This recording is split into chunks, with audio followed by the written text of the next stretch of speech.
ಮಧುಗಿರಿಯಲ್ಲಿ railway ನಿಲ್ದಾಣ ಕಾಮಗಾರಿಗೆ ಶಂಕುಸ್ಥಾಪನೆ.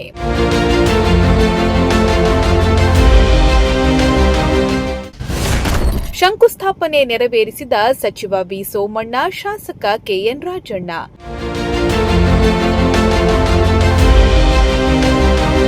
ಮಧುಗಿರಿಯಲ್ಲಿ ತುಮಕೂರು ರಾಯದುರ್ಗ ಹೊಸ ರೈಲು ಮಾರ್ಗದ ಮಹತ್ವದ ಭಾಗವಾಗಿರುವ ಮಧುಗಿರಿ ರೈಲ್ವೆ ನಿಲ್ದಾಣ ಹಾಗೂ ಸರಕು ಸಾಗಾಣಿಕೆ ವಿಭಾಗದ ಕಾಮಗಾರಿಗೆ ಕೇಂದ್ರ ರೈಲ್ವೆ ಸಚಿವ ವಿ ಸೋಮಣ್ಣ ಮತ್ತು ಶಾಸಕ ಕೆಎನ್ ರಾಜಣ್ಣ ಶಂಕುಸ್ಥಾಪನೆ ನೆರವೇರಿಸಿದರು.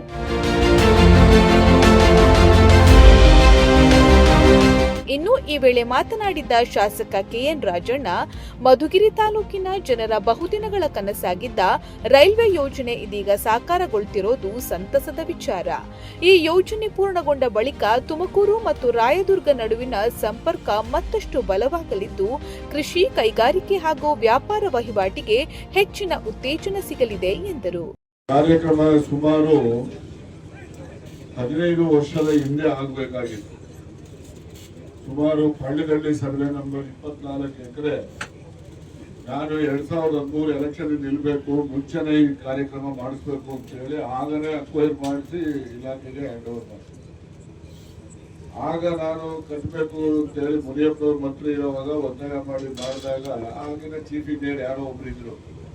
ಅವ್ರು ಬಂದು ನನಗೆ ಹೇಳಿದ್ರು, ಸರ್ ಕಟ್ಬಿಡ್ತೀವಿ ಬಿಲ್ಡಿಂಗು, ಲೈನ್ ಎಲ್ಲ ಆಗ್ಲಿಲ್ಲ ಅಂದ್ರೆ ಕಾಯೋದಿಕ್ಕೆ ಯಾರು ಇರೋದಿಲ್ಲ, ಎಲ್ಲ ಹಾಳಾಗಿ ಹೋಗ್ತಾರೆ, ಅದಕ್ಕೋಸ್ಕರ ದಯಮಾಡಿ ಲೈನ್ ಕೆಲಸ ಈ ಕೆಲಸ ಎಲ್ಲ ಒಟ್ಟಿಗೆ ಆಗ್ಬೇಕು ಸರ್ ಅದು ಅಂತ ಹೇಳಿ ನನಗೆ ಕನ್ವಿನ್ಸ್ ಮಾಡಿದ್ರು. ಆಗ ನಾನು ಅವ್ರು ಹೇಳಿ ಸರಿ ಅಂತ ಅನ್ಕೊಂಡು ಸುಮ್ಮನೆ ಆಗಿದೆ. ಸುಮಾರು 2013 ಚುನಾವಣೆ ನಿಲ್ಲೋದ್ಕಿಂತ 2012ರಲ್ಲಿ ಭೂಮಿ ಕೊಟ್ಟಿರ್ತಕ್ಕಂಥ ನಮ್ಮ ರೈಲ್ವೆ ದಾಖಲೆಗಳಲ್ಲೂ ಕೂಡ ಸಿಗುತ್ತೆ. ಅದು ನೋಡಿದ್ರೆ 24 ಎಕರೆಯಷ್ಟು ಭೂಮಿಯನ್ನ ಕೊಟ್ಟಂತದ್ದು. ಈ ಮಾತು ಯಾಕೆ ಹೇಳ್ತಾ ಇದ್ದೀನಿ ಅಂದ್ರೆ, ಈ ಪುಣ್ಯದ ಕೆಲಸ ನೆರವೇರಿಸ್ತಕ್ಕಂಥ ಒಂದು ಅವಕಾಶ ಸನ್ಮಾನ್ಯ ಸೋಮಣ್ಣವ್ರಿಗೆ ಬರ್ತಿದೆಯಲ್ಲ, ಅದಕ್ಕೆ ನಿಜಕ್ಕೂ ಕೂಡ ನಾವೆಲ್ಲರೂ ಅಭಿನಂದನೆಯನ್ನ ಮಾಡಬೇಕು ಅಂತ ಹೇಳಿ ಈ ಸಂದರ್ಭದಲ್ಲಿ ಹೇಳಲಿಕ್ಕೆ ಬಯಸಿ, ಈ ಕಾರ್ಯಕ್ರಮ ಮಧುಗಿರಿ ಒಂದು ಐತಿಹಾಸಿಕ ಪ್ರದೇಶ ಇದು. ಐತಿಹಾಸಿಕ 2-3 ರೀತಿಯಲ್ಲಿ. ಒಂದು, ಮಧುಗಿರಿ ಏಕಶಿಲಾ ಬೆಟ್ಟ ಅಂತ ಹೇಳಿದ್ರೆ ಏಷ್ಯಾ ಖಂಡದಲ್ಲೇ ಇರ್ತಕ್ಕಂಥ ಒಂದು ದೊಡ್ಡ ಏಕಶಿಲಾ ಬೆಟ್ಟ. ಸನ್ಮಾನ್ಯ ಸೋಮಣ್ಣವರು ಕೂಡ ಅದಕ್ಕೆ ಒಂದು ಕೇಬಲ್ ಕಾರಿನ ವಿಚಾರದಲ್ಲೂ ಕೂಡ ಹೆಚ್ಚು ಆಸಕ್ತಿಯನ್ನ ವಹಿಸಿದ್ದಾರೆ. ಇನ್ನು ಮುಂದುವರೆದು ಮಾತನಾಡಿದ ಅವರು, 2028ರ ವಿಧಾನಸಭಾ ಚುನಾವಣೆಯಲ್ಲಿ ತಾವು ಮತ್ತೊಮ್ಮೆ ಅಭ್ಯರ್ಥಿಯಾಗಿ ಸ್ಪರ್ಧಿಸುವುದು ಖಚಿತ ಎಂದು ಸ್ಪಷ್ಟಪಡಿಸಿದ್ದು, ಜನರ ಅಭಿವೃದ್ಧಿಯೇ ನನ್ನ ಗುರಿ, ಜನರ ಆಶೀರ್ವಾದದೊಂದಿಗೆ ಮತ್ತೆ ಚುನಾವಣಾ ಕಣಕ್ಕಿಳಿಯುವುದಾಗಿ ತಿಳಿಸಿದರು.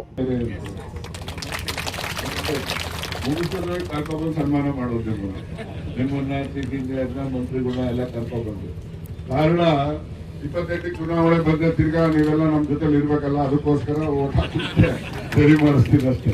ಮುಚ್ಚುಮರ ವ್ಯಾಪಾರ ನಮ್ಮ ಹತ್ರ ಏನಿಲ್ಲ, ಎಲ್ಲ ಕುಲ್ಲ ವ್ಯಾಪಾರ.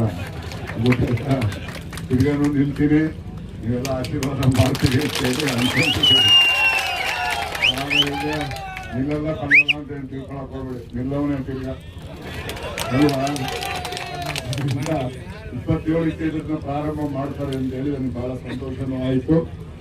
ಎಲೆಕ್ಷನ್ ನಿಲ್ಲೋದು ಗೆಲ್ಲೋದು ಸೋಲೋದು ಎರಡನೇ ವಿಚಾರ. ಆದರೆ ಜನರ ಅನುಕೂಲಕ್ಕೆ ತುರ್ತಾಗಿ ಮಾಡಿಕೊಡ್ತಕ್ಕಂಥ ಮನಸ್ಥಿತಿ, ಆ ಕೆಲಸ ಮಾಡಿಸ್ಬೇಕು ಅಂತಕ್ಕಂಥ ಅಧಿಕಾರಿಗಳು, ಆ ಕೆಲಸ ಎಲ್ಲನೂ ಕೂಡ ನಿಗಾ ವಹಿಸ್ತಕ್ಕಂಥ ಸಚಿವರು ಎಲ್ಲ ಇರೋದ್ರಿಂದ ನನಗೆ ವಿಶ್ವಾಸ ಇದೆ, ಸಮಯ ಸರಿಯಾಗಿ ಆ ಕಾಮಗಾರಿ ಮುಗಿಯುತ್ತೆ. ಮತ್ತು ನಮ್ಮ ತಾಲೂಕಿನ ಜನರಿಗೂ ಕೂಡ ಅನುಕೂಲ ಆಗ್ತದೆ. ಇಲ್ಲಿನ ಕೂಡ 2 ಲೈನು ಗೂಡ್ಸ್ ಯಾರ್ಡು ಕೂಡ ಇಲ್ಲೇ ಬರ್ತದೆ. 24 ಎಕರೆ ಭೂಮಿನಲ್ಲಿ ಒಂದು ಕಾಮಗಾರಿ ಬರುತ್ತೆ ಅಂದರೆ ಅದು ಎಷ್ಟು ದೊಡ್ಡದಿರುತ್ತೆ, ಏನಿರುತ್ತೆ ಅನ್ನೋದನ್ನ ನೀವೆಲ್ಲ ಊಹೆ ಮಾಡ್ಕೊಳ್ಳಿ. ಆದ್ರಿಂದ ಆ ಒಂದು ದೊಡ್ಡ ಬಂದಾಗ ಈ ಭಾಗದಲ್ಲಿ ಅಭಿವೃದ್ಧಿಗೂ ಕೂಡ ಹೆಚ್ಚು ಸಹಾಯ ಆಗ್ತದೆ. ಇದು ಪಕ್ಕದಲ್ಲೇ ಆರ್ಟಿಒ ಆಫೀಸ್ ಬರ್ತದೆ.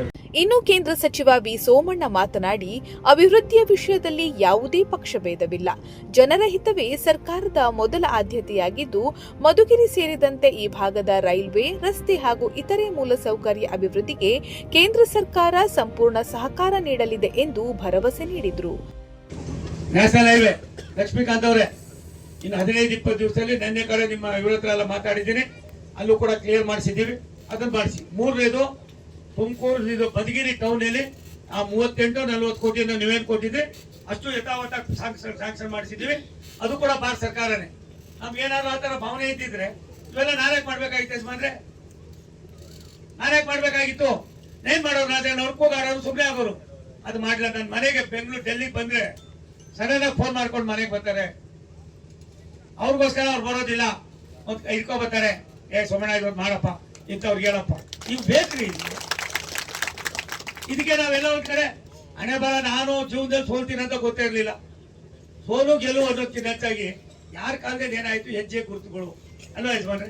ಆ ಹೆಜ್ಜೆ ಗುರುತುಗಳು ಮಾಡುವಾಗ ನಮ್ಮ ಕೆಲಸಗಳನ್ನ ನಾವು ಮಾಡೋಣ ಅನ್ನೋ ಮಾತನ್ನು ಹೇಳಿ ಇನ್ನೊಂದು 15 ಸೆಷನ್ ಶುರು ಆದ್ಮೇಲೆ ಸೆಷನ್ ಮುಗಿಯೋದ್ರೊಳಗಡೆನ ನಿಮ್ಮ ಏಕಶಿಲಾ ಬೆಟ್ಟವನ್ನ ನೋಡಿ ಅದಕ್ಕೊಂದು ಕಾರ್ಯರೂಪಕ್ಕೆ ತರ್ತಕ್ಕಂಥ ಯೋಜನೆಗಳನ್ನು ಕೂಡ ರೂಪಿಸೋದಕ್ಕೆ ಚಿಂತನೆಯನ್ನು ಮಾಡೋಣ ಅನ್ನೋ ಮಾತನ್ನು ಹೇಳಿ ಇವತ್ತಿನ ಒಂದು ಸರಳವಾದ ಗುದ್ದಲಿ ಪೂಜೆ ಮಾಡಿದ್ದೀವಿ ನಾವು. ಇನ್ನು ಕಾರ್ಯಕ್ರಮದಲ್ಲಿ ವಿ ಸೋಮಣ್ಣ ಹಾಗೂ ಕೆಎನ್ ರಾಜಣ್ಣ ಅವರಿಗೆ ಸನ್ಮಾನಿಸಿದ್ದು, ಈ ವೇಳೆ ಮುಖಂಡರುಗಳು ಸೇರಿದಂತೆ ನೂರಾರು ಗ್ರಾಮಸ್ಥರು ಹಾಜರಿದ್ದರು. ಸಿರಾಜ್ ಅಹಮದ್, ಪ್ರಜಾಶಕ್ತಿ ಟಿವಿ, ಮಧುಗಿರಿ.